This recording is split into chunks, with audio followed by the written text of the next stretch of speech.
Chapter 2 of Son of Tarzan. This recording is in the public domain. Son of Tarzan by Edgar Rice Burroughs. Chapter 2. Mr. Harold Moore was a bilious-countenanced, studious young man. He took himself very seriously, and life and his work, which latter was the tutoring of the young son of a British nobleman. He felt that his charge was not making the progress that his parents had a right to expect, and he was now conscientiously explaining this fact to the boy's mother. "It's not that he isn't bright," he was saying. "If that were true, I should have hopes of succeeding, for then I might bring to bear all my energies in overcoming his obtuseness. But the trouble is that he is exceptionally intelligent, and learns so quickly that I can find no fault in the matter of the preparation of his lessons. What concerns me, however, is that fact that he evidently takes no interest whatever in the subjects we are studying. He merely accomplishes each lesson as a task to be rid of as quickly as possible, and I am sure that no lesson ever again enters his mind until the hours of study and recitation once more arrive. His sole interests seem to be feats of physical prowess, and the reading of everything that he can get hold of relative to savage beasts and the lives and customs of uncivilized peoples. But particularly do stories of animals appeal to him. He will sit for hours together poring over the work of some African explorer, and upon 2 occasions I have found him sitting up in bed at night reading Carl Hagenbeck's book on Men and Beasts." The boy's mother tapped her foot nervously upon the hearth-rug. "You discourage this, of course," she ventured. Mr. Moore shuffled embarrassedly. "I essayed to take the book from him," he replied, a slight flush mounting his sallow cheek. "But your son is quite muscular for one so young."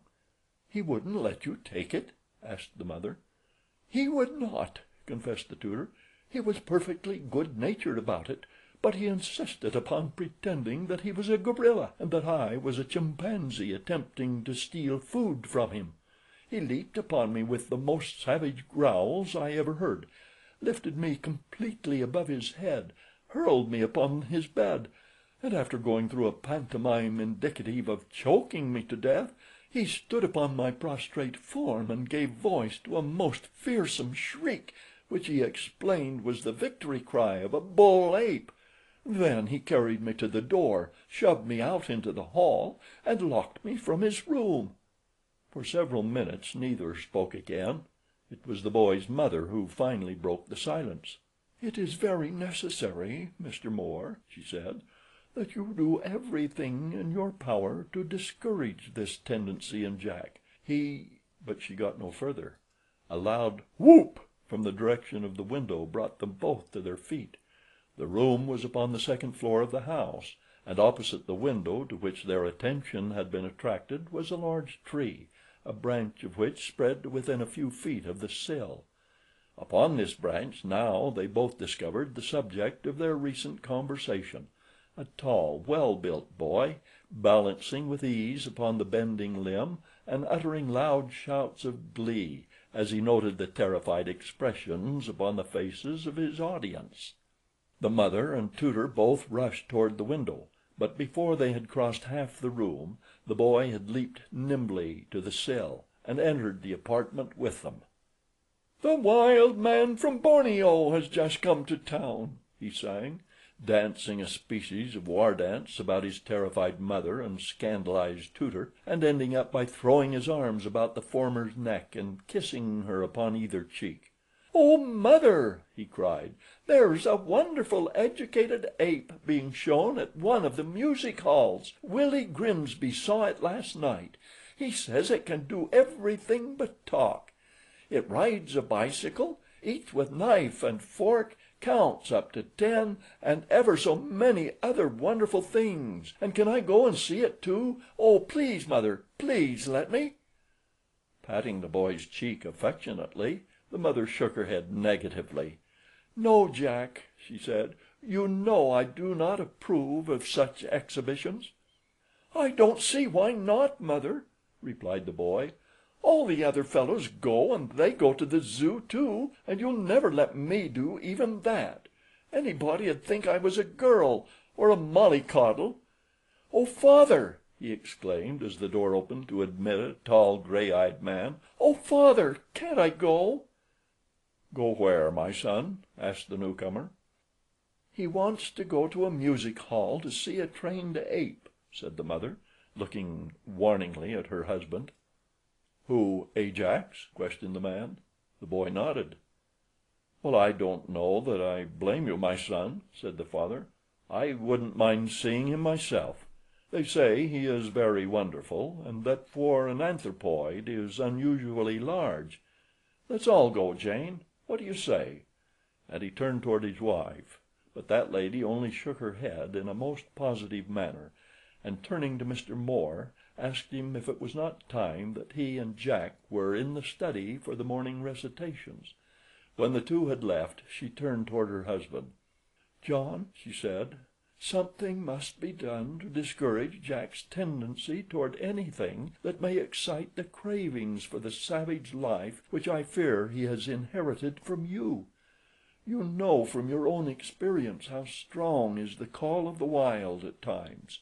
You know that often it has necessitated a stern struggle on your part to resist the almost insane desire which occasionally overwhelms you, to plunge once again into the jungle life that claimed you for so many years, and at the same time you know, better than any other, how frightful a fate it would be for Jack were the trail to the savage jungle made either alluring or easy to him." "I doubt if there is any danger of his inheriting a taste for jungle life from me," replied the man, "for I cannot conceive that such a thing may be transmitted from father to son. And sometimes, Jane, I think that in your solicitude for his future you go a bit too far in restrictive measures. His love for animals, his desire, for example, to see this trained ape, is only natural in a healthy, normal boy of his age. Just because he wants to see Ajax is no indication that he would wish to marry an ape, and even should he, far be it from you, Jane, to have the right to cry shame." And John Clayton, Lord Greystoke, put an arm about his wife, laughing good-naturedly down into her upturned face before he bent his head and kissed her. Then, more seriously, he continued, "You have never told Jack anything concerning my early life, nor have you permitted me to, and in this I think that you have made a mistake. Had I been able to tell him of the experiences of Tarzan of the Apes, I could doubtless have taken much of the glamour and romance from jungle life that naturally surrounds it in the minds of those who have had no experience of it. He might then have profited by my experience. But now, should the jungle lust ever claim him, he will have nothing to guide him but his own impulses, and I know how powerful these may be in the wrong direction at times." But Lady Greystoke only shook her head, as she had 100 other times when the subject had claimed her attention in the past. "No, John," she insisted, "I shall never give my consent to the implanting in Jack's mind of any suggestion of the savage life which we both wish to preserve him from." It was evening before the subject was again referred to, and then it was raised by Jack himself. He had been sitting curled in a large chair reading, when he suddenly looked up and addressed his father. "Why," he asked, coming directly to the point, "can't I go and see Ajax?" "Your mother does not approve," replied his father. "Do you?" "That is not the question," evaded Lord Greystoke. "It is enough that your mother objects." "I am going to see him," announced the boy, after a few moments of thoughtful silence. "I am not different from Willie Grimsby, or any other of the fellows who have been to see him. It did not harm them, and it will not harm me. I could go without telling you, but I would not do that. So I tell you now, beforehand, that I am going to see Ajax." There was nothing disrespectful or defiant in the boy's tone or manner. His was merely a dispassionate statement of facts. His father could scarce repress either a smile or a show of the admiration he felt for the manly course his son had pursued. "I admire your candor, Jack," he said. "Permit me to be candid as well. If you go to see Ajax without permission, I shall punish you. I have never inflicted corporal punishment upon you, but I warn you that should you disobey your mother's wishes in this instance, I shall." "Yes, sir," replied the boy, and then, "I shall tell you, sir, when I have been to see Ajax." Mr. Moore's room was next to that of his youthful charge, and it was the tutor's custom to have a look into the boy's each evening as the former was about to retire. This evening he was particularly careful not to neglect his duty, for he had just come from a conference with the boy's father and mother, in which it had been impressed upon him that he must exercise the greatest care to prevent Jack from visiting the music hall where Ajax was being shown. So when he opened the boy's door at about half after 9, he was greatly excited, though not entirely surprised, to find the future Lord Greystoke fully dressed for the street and about to crawl from his open bedroom window. Mr. Moore made a rapid spring across the apartment, but the waste of energy was unnecessary, for when the boy heard him within the chamber and realized that he had been discovered, he turned back as though to relinquish his planned adventure. "Where were you going?" panted the excited Mr. Moore. "I am going to see Ajax," replied the boy quietly. "I am astonished," cried Mr. Moore. But a moment later he was infinitely more astonished, for the boy, approaching close to him, suddenly seized him about the waist, lifted him from his feet, and threw him face downward upon the bed, shoving his face deep into a soft pillow. "Be quiet," admonished the victor, "or I'll choke you." Mr. Moore struggled, but his efforts were in vain. Whatever else Tarzan of the Apes may or may not have handed down to his son, he had at least bequeathed him almost as marvelous a physique as he himself had possessed at the same age. The tutor was as putty in the boy's hands. Kneeling upon him, Jack tore strips from a sheet and bound the man's hands behind his back. Then he rolled him over and stuffed a gag of the same material between his teeth, securing it with a strip wound about the back of his victim's head. All the while he talked in a low conversational tone.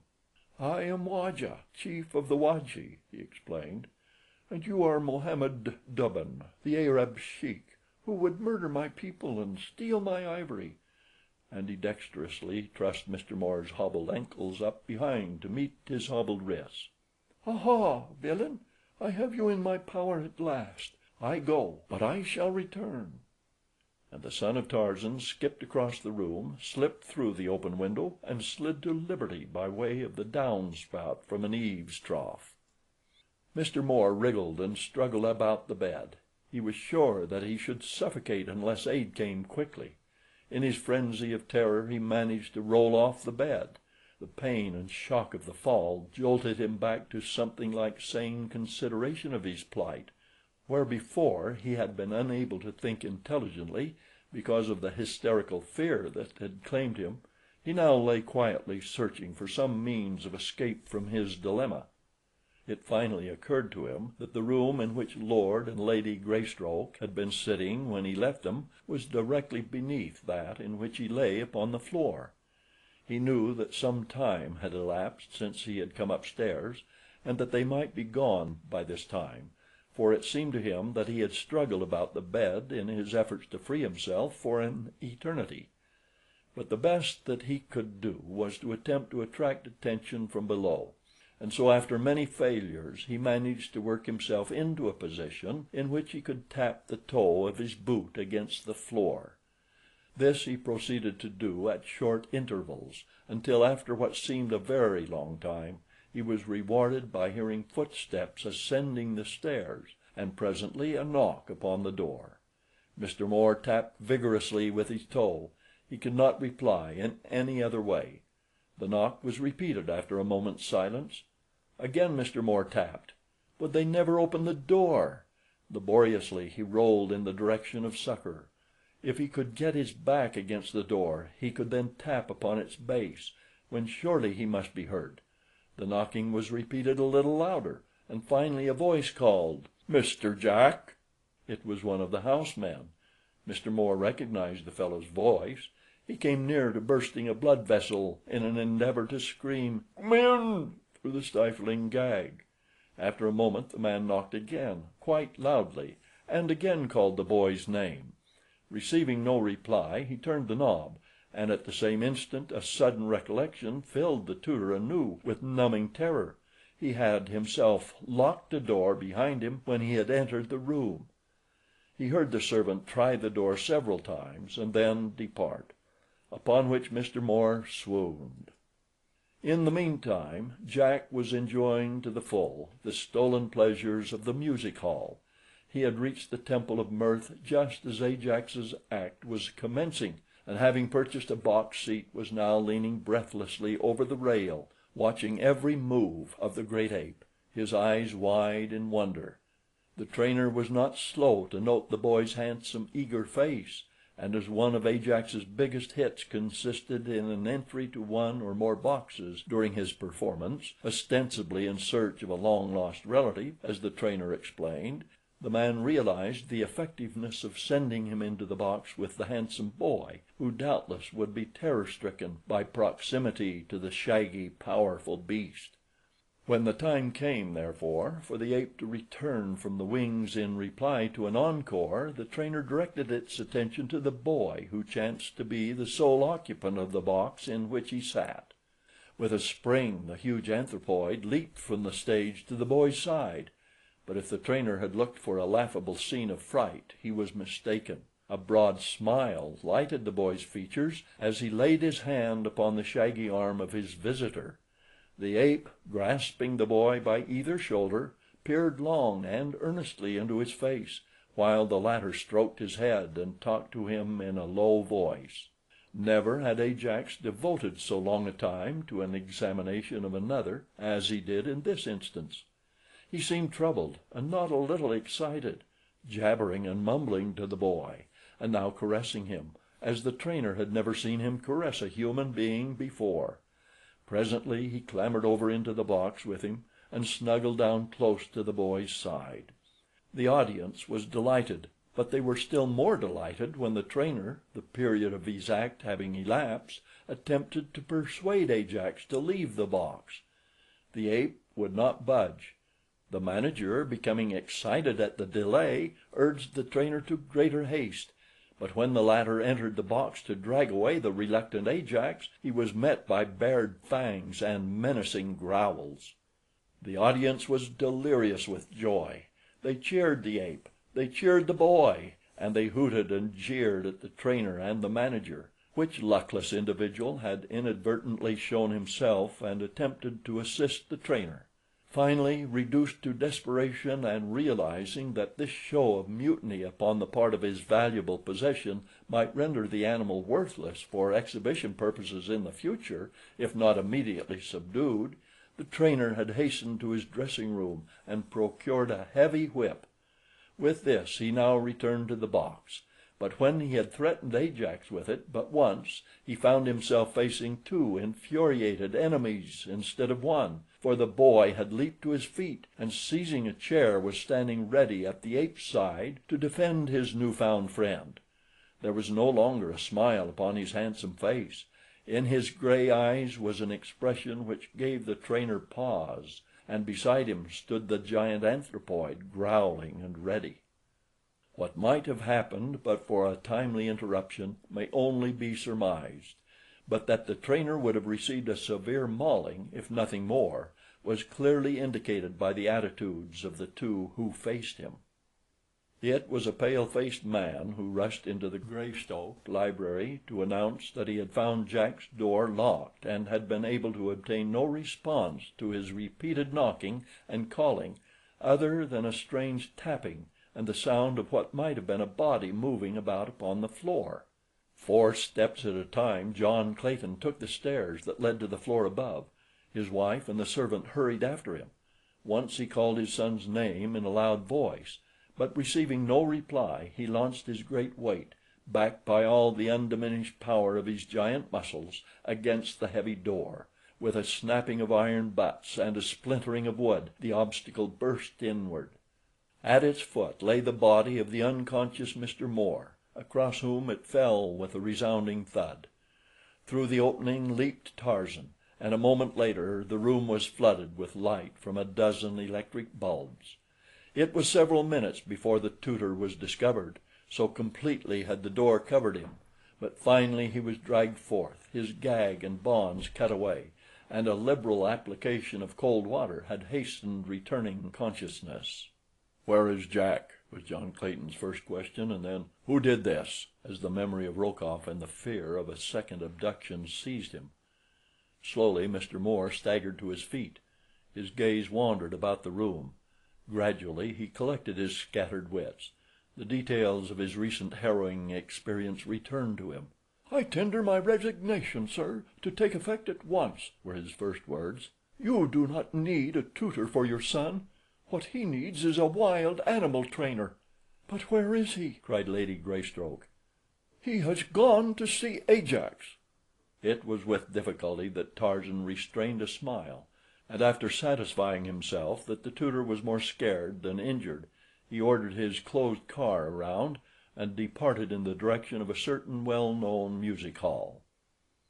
Chapter 3